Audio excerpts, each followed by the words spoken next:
Isang napakagandang gabi sa inyong lahat, ating mga taga-subaybay dito sa Pinoy True Horror Story. Ngayong gabi, ang ikikwento ko sa inyo ay ang isang padala na kwento ng isang OFW na nagmula sa Saudi Arabia. And simulan natin ang kanyang kwento. Pakinggan natin. Magandang gabi sa inyong lahat. Tawagin nyo na lang po akong si Ate Mierna. Taong 2015 noong lisanin ko ang Pilipinas para mamasukan bilang domestic helper sa Saudi Arabia. Bitbit ko ang pangarap para sa 3 kong anak. Pero hindi akalain na ang pangarap na yun ay magiging isang buhay na pangungot. Dinala ako sa baba ng aking amo sa liblib na villa sa Al-Haper. Malayo sa kabihasnan, napapaligiran ng pader at laging nakasara ang bintana.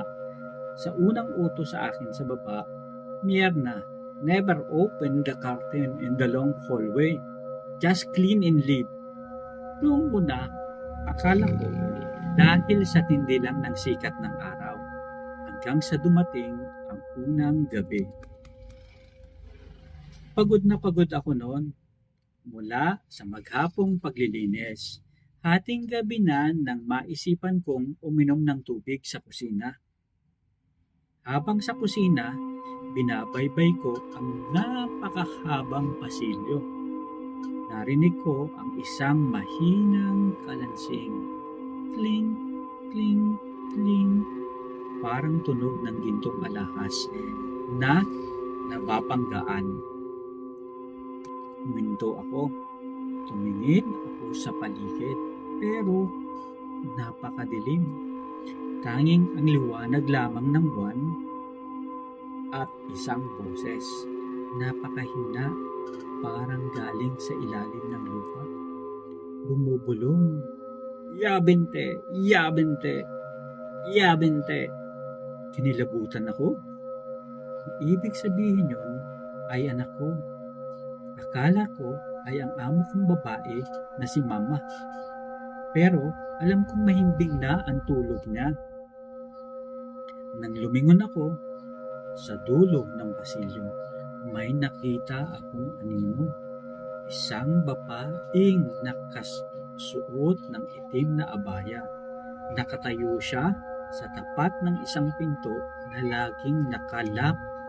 Laging sarado kasi ang pinto na to. Hindi siya gumagalaw. Ang taring naririnig ko lang ay yung mabilis na tibok ng puso ko. Tok, tok, tok, tok. Isang linggo ang lumipas, hindi nawala ang takot ko.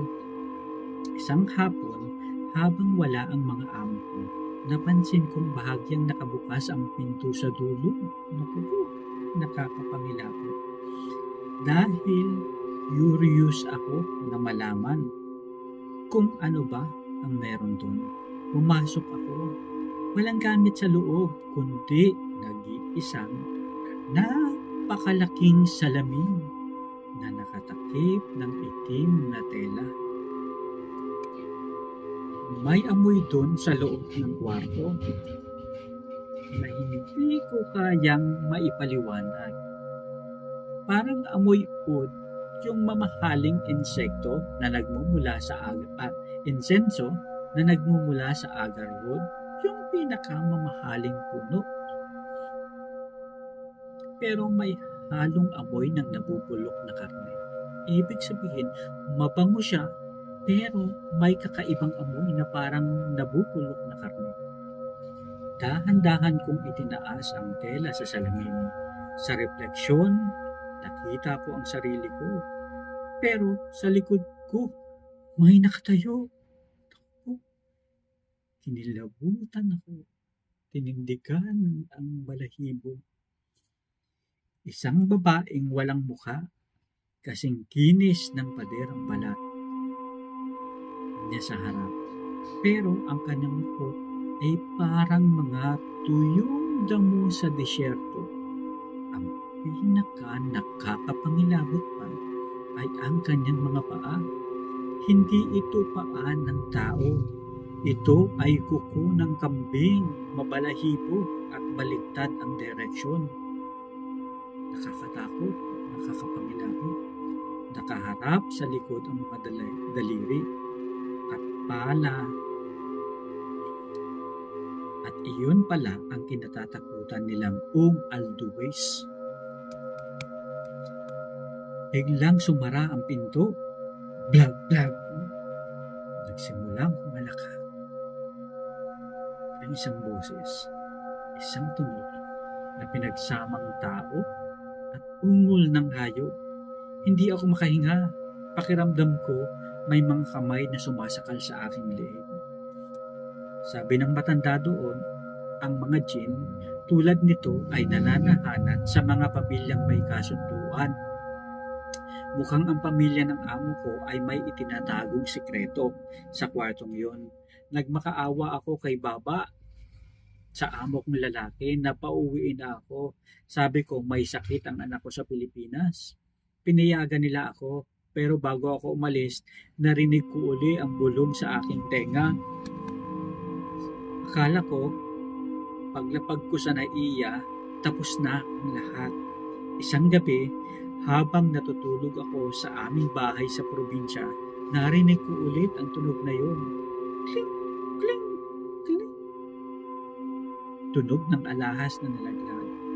Ang kalansing ng gintong anklets. Sa ilalim ng kama ko, may narinig akong kaluskos ng kuko. Nakakatakot. Hanggang ngayon, hindi ako tumitingin sa mga salamin kapag madilim dahil alam ko nandun siya. Nag-aantay lang ng pagkakataong lumingon ako sa kanya. Kaya sa inyong mga kabayan na OFW, mag-ingat kayo sa mga pinupuntahan ninyong bilya. Hindi lahat ng mga nakatira doon ay may kontrata. Ang iba, libo-libong taon nang nandun. Kaya, kung may kasama kayo sa mga accommodation, mas maganda para at least hindi kayo nag-iisa. Mga tropa, mga kabayan, kung kayo ay merong kwento na katulad neto, i-share nyo naman sa ating YouTube channel para at least may kwento pa natin sa ating mga kakilala at taga-subaybay dito sa ating YouTube channel sa Pinoy True Horror Stories. I-comment nyo ang inyong kwento sa baba. Muli, ang kwento ni ating Mierna sa gabing ito, isang OFW sa Saudi Arabia. Nakakatakot. Magandang gabi sa inyong lahat. Hanggang sa muli nating kwentuhan. Maraming salamat. Sa susunod, alam.